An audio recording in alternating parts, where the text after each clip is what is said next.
Although William Sidney Porter had very little schooling, he was a voracious reader as a teenager.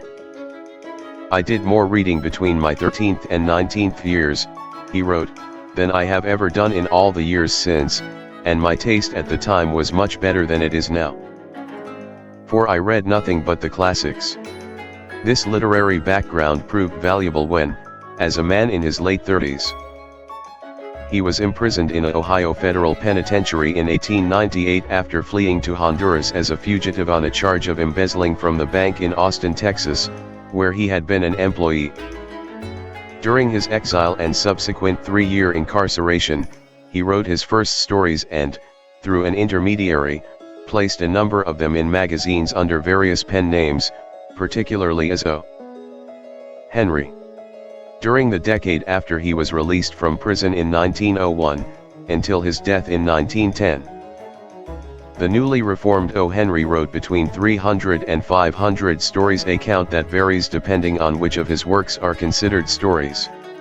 In an ironic denouement that surely would have astounded the author, the Austin courthouse in which he was convicted is now O. Henry Hall, which houses the administrative offices of the University of Texas System.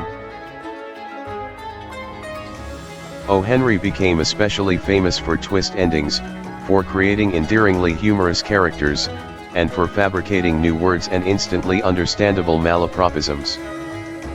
The term Banana Republic was perhaps his most lasting coinage, appearing in 1904 in Cabbages and Kings, his first book of stories, many of which were set in Central America. Yet in spite of his love of wordplay and invented colloquialisms, his childhood friend and biographer Charles Alfonso Smith points out that O. Henry's humor is only marginally a thing of words and phrases. His characters are not humorous because they say funny things. They say funny things because they are humorous. One of O. Henry's most enduringly popular stories featuring this brand of humorous character is The Ransom of Red Chief. The Ransom of Red Chief. It looked like a good thing, but wait till I tell you. We were down south, in Alabama, Bill Driscoll and myself, when this kidnapping idea struck us. It was, as Bill afterward expressed it, during a moment of temporary mental apparition, but we didn't find that out till later. There was a town down there, as flat as a flannel cake, and called Summit, of course. It contained inhabitants of as undeleterious and self-satisfied a class of peasantry as ever clustered around a maypole. Bill and me had a joint capital of about $600, and we needed just $2,000 more to pull off a fraudulent town lot scheme in western Illinois with. We talked it over on the front steps of the hotel. Philo Pro. Genitiveness, says we, is strong in semi-rural communities. Therefore, and for other reasons, a kidnapping project ought to do better there than in the radius of newspapers that send reporters out in plain clothes to stir up talk about such things.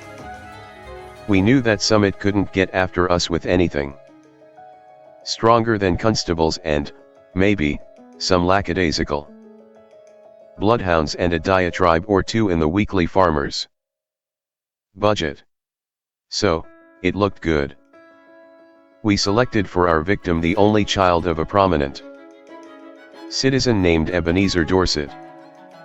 The father was respectable and tight, a mortgage fancier and a stern, upright collection plate passer and forecloser. The kid was a boy of 10, with bas-relief freckles, and hair the color of the cover of the magazine you buy at the newsstand when you want to catch a train. Bill and me figured that Ebenezer would melt down for a ransom of $2,000 to a cent. But wait till I tell you.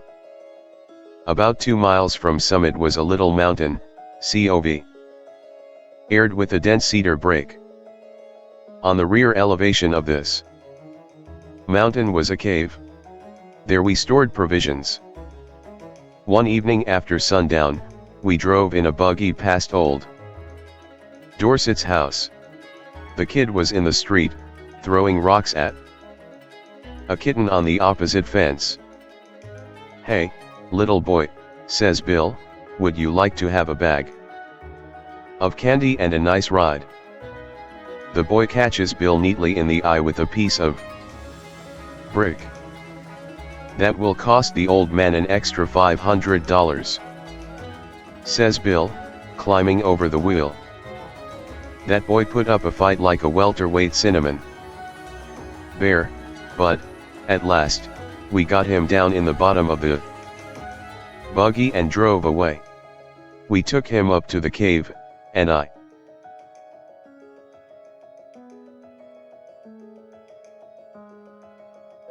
hitched the horse in the cedar brake.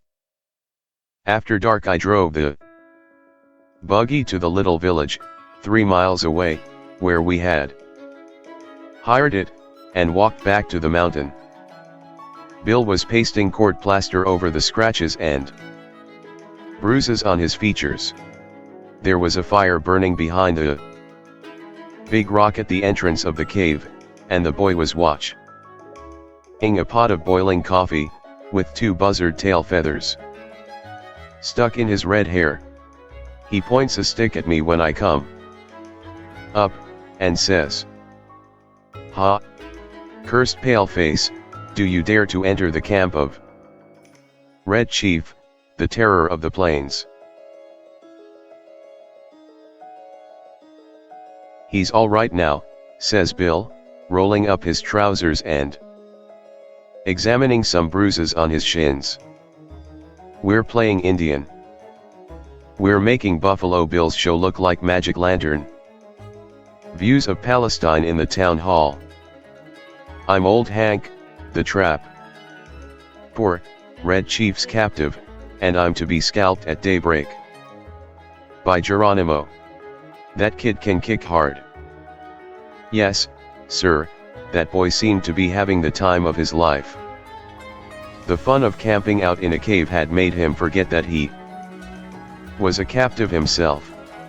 He immediately christened me Snake, I, the spy, and announced that, when his braves returned from the warpath, I was to be broiled at the stake at the rising of the sun.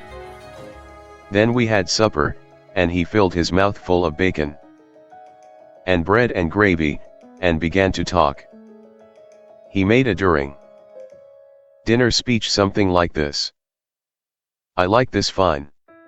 I never camped out before, but I had a pet possum once, and I was 9 last birthday. I hate to go to school. Rats ate up 16 of Jimmy Talbot's ants. Speckled hen's eggs. Are there any real Indians in these woods? I want some more gravy. Does the trees moving make the wind blow? We had 5 puppies. What makes your nose so red, Hank? My father has lots of money. Are the stars hot? I whipped Ed Walker twice, Saturday. I don't like girls. You dasn't catch toads unless with a string. Do oxen make any noise? Why are oranges round? Have you got beds to sleep on in this cave? Amos Murray has got 6 toes.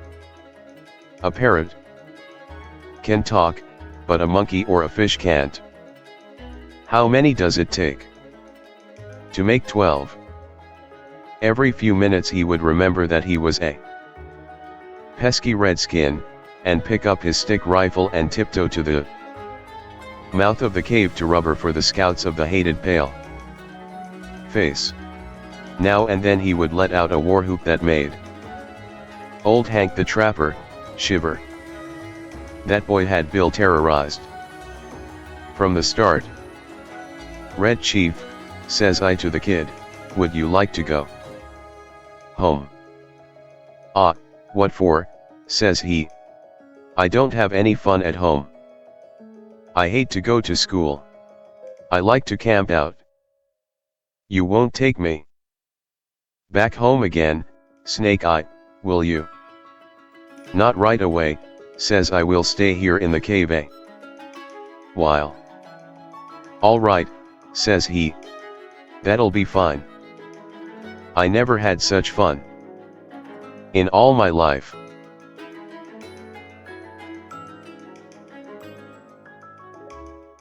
We went to bed about 11 o'clock. We spread down some wide blankets and quilts and put Red Chief between us.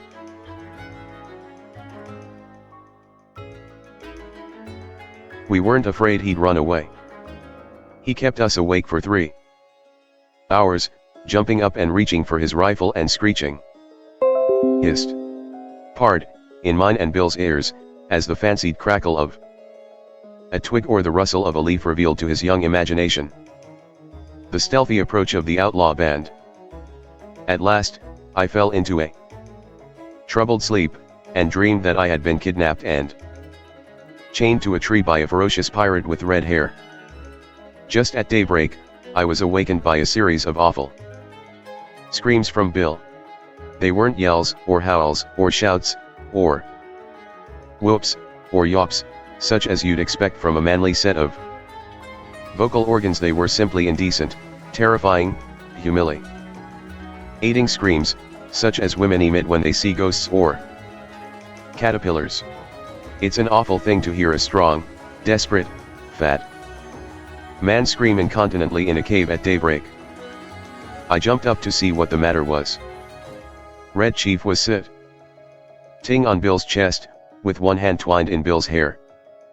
In the other he had the sharp case knife we used for slicing bacon. And he was industriously and realistically trying to take Bill's scalp, according to the sentence that had been pronounced upon him the evening before.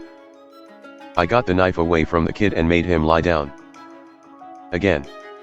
But, from that moment, Bill's spirit was broken. He laid down on his side of the bed, but he never closed an eye again in sleep as long as that boy was with us. I dozed off for a while, but along toward sunup I remembered that Red Chief had said I was to be burned at the stake at the rising of the sun. I wasn't nervous or afraid, but I sat up and lit my pipe and leaned against a rock.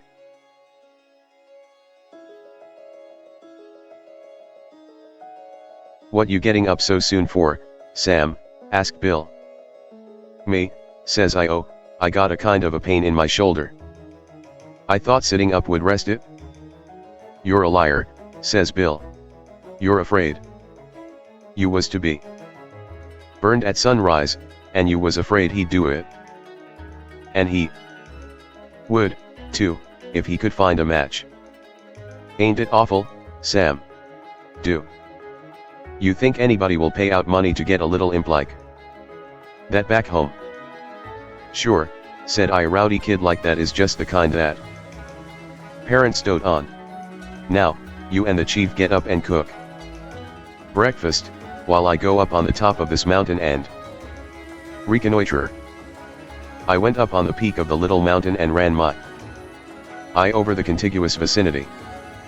Over toward summit I expected to see the sturdy yeomanry of the village armed with scythes and pitchforks beating the countryside for the dos tardly kidnappers. But what I saw was a peaceful landscape, dotted with one man plowing with a dun mule. Nobody was dragging the creek, no couriers dashed hither and yon, bringing tidings of no news to the distracted parents. There was a sylvan attitude of somnolent sleepiness pervading that section of the external outward surface of Alabama that lay exposed to my view. Perhaps, says I to myself, it has not yet been discovered that the wolves have borne away the tender lambkin from the fold. Heaven help the wolves, says I, and I went down the mountain to breakfast. When I got to the cave I found Bill backed up against the side of it, breathing hard, and the boy threatening to smash him with a rock half as big as a coconut.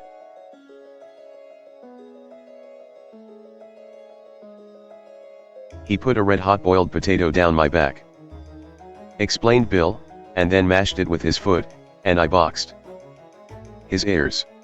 "Have you got a gun about you, Sam?"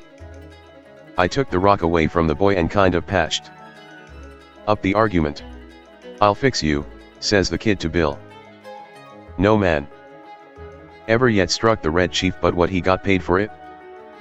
You better beware." After breakfast the kid takes a piece of leather with strings wrapped around it out of his pocket and goes outside the cave unwinding it. "What's he up to now?" says Bill, anxiously. "You don't think he'll run away, do you, Sam?" "No fear of it," says I. "He don't seem to be much of a homebody. But we've got to fix up some plan about the Ransom. There don't seem to be much excitement around some MIT on account of his disappearance, but maybe they haven't realized yet that he's gone. His folks may think he's spending the night with Aunt Jane or one of the neighbors. Anyhow, he'll be missed today. Tonight we must get a message to his father demanding the $2,000 for his return." Just then we heard a kind of war whoop, such as David might have emitted when he knocked out the champion Goliath. It was a sling that Red Chief had pulled out of his pocket, and he was whirling it around his head. I dodged, and heard a heavy thud and a kind of a sigh from Bill, like a horse gives out when you take his saddle off. A niggerhead rock the size of an egg had caught Bill just behind his left ear. He loosened himself all over and fell in the fire, across the frying pan of hot water for washing the dishes.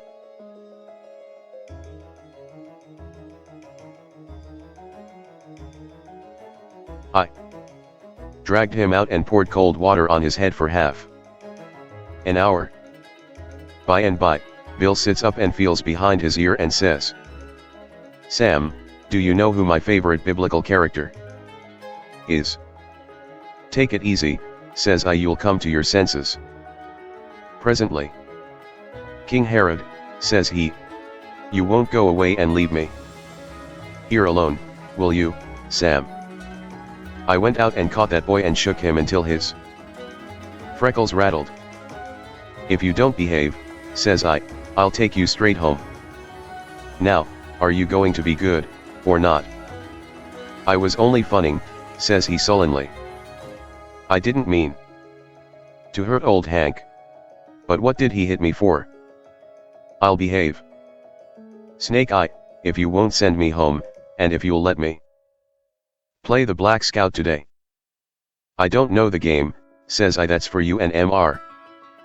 Bill to decide. He's your playmate for the day. I'm going away for a while, on business.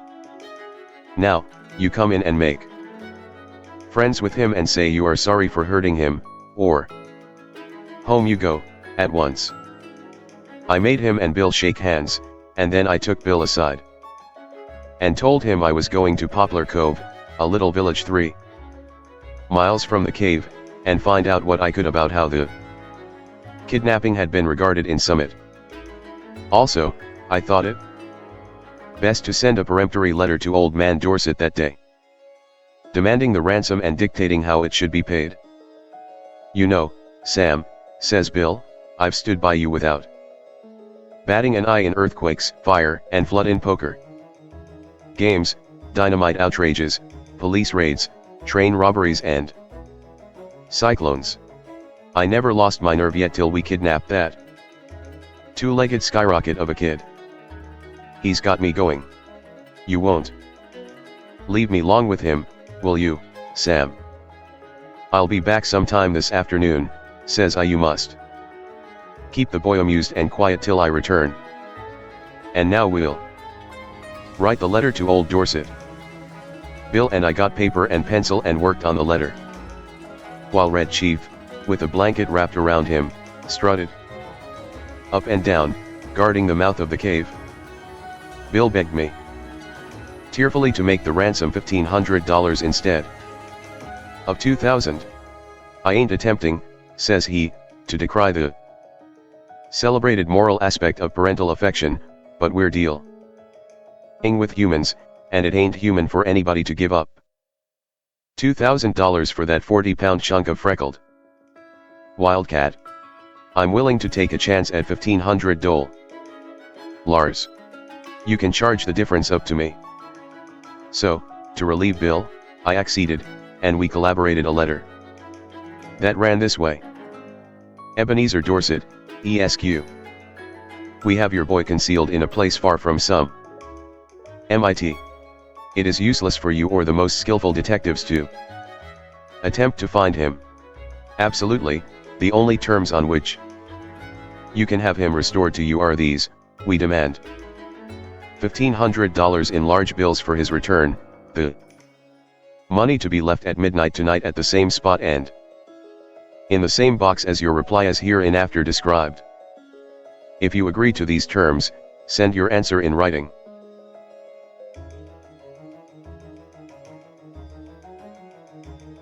By a solitary messenger tonight at 8:30. After crossing Owl Creek, on the road to Poplar Cove, there are 3 large trees about 100 yards apart, close to the fence of the wheat field on the right-hand side. At the bottom of the fence post, opposite the third tree, will be found a small pasteboard box. The messenger will place the answer in this box and return immediately to Summit. If you attempt any treachery or fail to comply with our demand as stated, you will never see your boy again. If you pay the money as demanded, he will be returned to you safe and well within 3 hours. These terms are final, and if you do not accede to them, no further communication will be attempted. I addressed this letter to Dorset, and put it in my pocket. As I was about to start, the kid comes up to me and says, "Ah, Snake Eye, you said I could play the Black Scout while you was gone." "Play it, of course," says IMR. "Bill will play with you." "What kind of a game is it?" "I'm the Black Scout," says Red Chief, "and I have to ride to the stockade to warn the settlers that the Indians are coming. I'm tired of playing Indian myself. I want to be the Black Scout." "All right," says I, "it sounds harmless to me. I guess Mr. Bill will help you foil the pesky savages." "What am I to do?" asks Bill, looking at the kid suspiciously. "You are the hoss," says Black Scout. "Get down on your hands and knees. How can I ride to the stockade without a hoss?" "You'd better keep him interested," said I, "till we get the scheme going. Loosen up." Bill gets down on his all fours, and a look comes in his eye, like a rabbit's when you catch it in a trap. "How far is it to the stockade, kid?" he asks, in a husky manner of voice. 90 miles, says the Black Scout. "And you have to hump yourself to get there on time." "Whoa, now." The Black Scout jumps on Bill's back and digs his heels in his side. "For heaven's sake," says Bill, "hurry back, Sam, as soon as you can.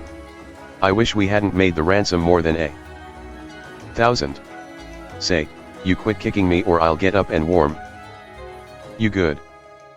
I walked over to Poplar Cove and sat around the post office and store, talking with the chawbacons that came in to trade. One Whiskerando says that he hears Summit is all upset on account of Elder Ebenezer Dorset's boy having been lost or stolen. That was all I wanted to know. I bought some smoking tobacco, referred casually to the price of black-eyed peas, posted my letter surreptitiously and came away. The postmaster said the mail carrier would come by in an hour to take the mail onto Summit. When I got back to the cave, Bill and the boy were not to be found. I explored the vicinity of the cave, and risked a yodel or two, but there was no response.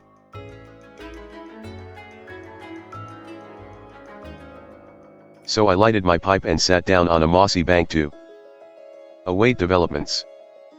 In about half an hour I heard the bushes rustle, and Bill wobbled out into the little glade in front of the cave. Behind him was the kid, stepping softly like a scout, with a broad grin on his face. Bill stopped, took off his hat and wiped his face with a red handkerchief.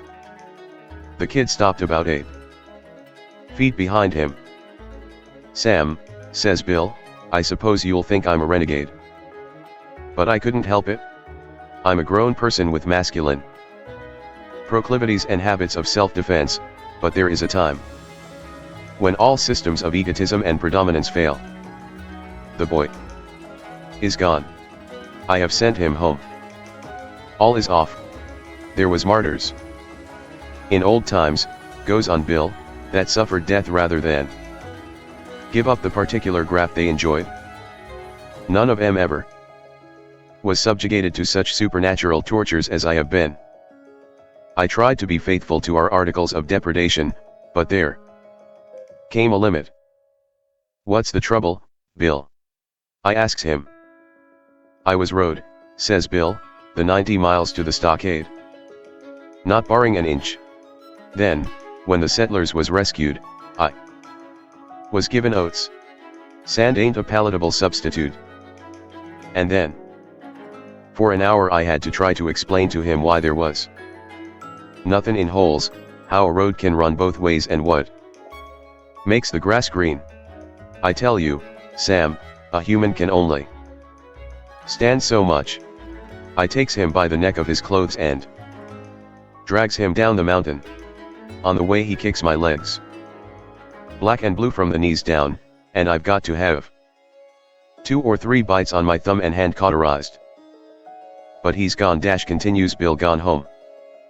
I showed him the road to Summit and kicked him about 8 feet nearer there at one kick. I'm sorry we lose the Ransom, but it was either that or Bill Driscoll to the madhouse." Bill is puffing and blowing, but there is a look of ineffable peace and growing content on his rose-pink features. "Bill," says I, "there isn't any heart disease in your family, is there?" "No," says Bill, "nothing chronic except malaria and accidents." "Why? Then you might turn around," says I, "and have a look behind you." Bill turns and sees the boy, and loses his complexion and sits down plump on the ground and begins to pluck aimlessly at grass and little sticks. For an hour I was afraid for his mind. And then I told him that my scheme was to put the whole job through immediately and that we would get the ransom and be off with it by midnight if old Dorset fell in with our proposition. So Bill braced up enough to give the kid a weak sort of a smile and a promise to play the Russian in a Japanese war with him as soon as he felt a little better. I had a scheme for collecting that ransom without danger of being caught by counterplots that ought to commend itself to professional kidnappers. The tree under which the answer was to be left and the money later on was close to the road fence with big, bare fields on all sides. If a gang of constables should be watching for anyone to come for the note, they could see him a long way off crossing the fields or in the road. But no, siree. At 8:30 I was up in that tree as well hidden as a tree toad, waiting for the messenger to arrive. Exactly on time, a half-grown boy rides up the road on a bicycle, locates the pasteboard box at the foot of the fence post, slips a folded piece of paper into it and pedals away again back toward Summit. I waited an hour and then concluded the thing was square. I slid down the tree, got the note, slipped along the fence till I struck the woods, and was back at the cave in another half an hour. I opened the note, got near the lantern and read it to Bill. It was written with a pen in a crabbed hand, and the sum and substance of it was this: "Gentlemen, I received your letter today by post, in Regard to the ransom you ask for the return of my son. I think you are a little high in your demands, and I hereby make you a counter proposition, which I am inclined to believe you will accept. You bring Johnny home and pay me $250 in cash, and I agree to take him off your hands. You had better come at night, for the neighbors believe he is lost, and I couldn't be responsible for what they would do to anybody they saw. Bringing him back. Very respectfully, Ebenezer Dorset.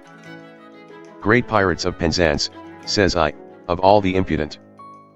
Bill and hesitated. He had the most appealing look in his eyes I ever saw on the face of a dumb or a talking brute. Sam, says he, what's $250? After all, we've got the money. One more night of this kid will send me to a bed in Bedlam. Besides being a thorough gentleman, I think Mr. Dorset is a spendthrift for making us such a liberal offer. You ain't going to let the chance go, are you?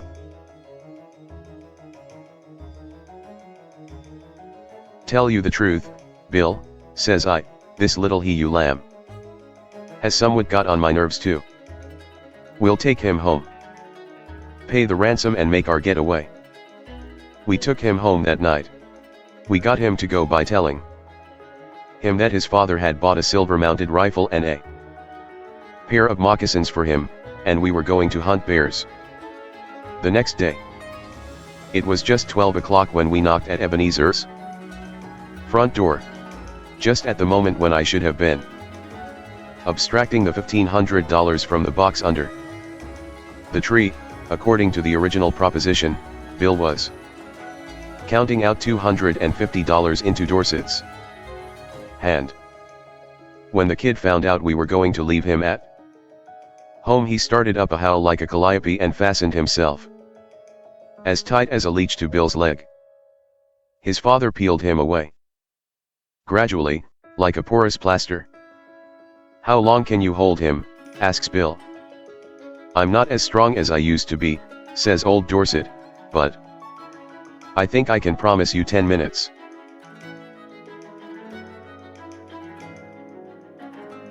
Enough, says Bill. In 10 minutes I shall cross the central, southern, and middle western states, and be legging it trippingly for the Canadian border. And, as dark as it was, and as fat as Bill was, and as good a runner as I am, he was a good mile and a half out of Summit before I could catch up with him.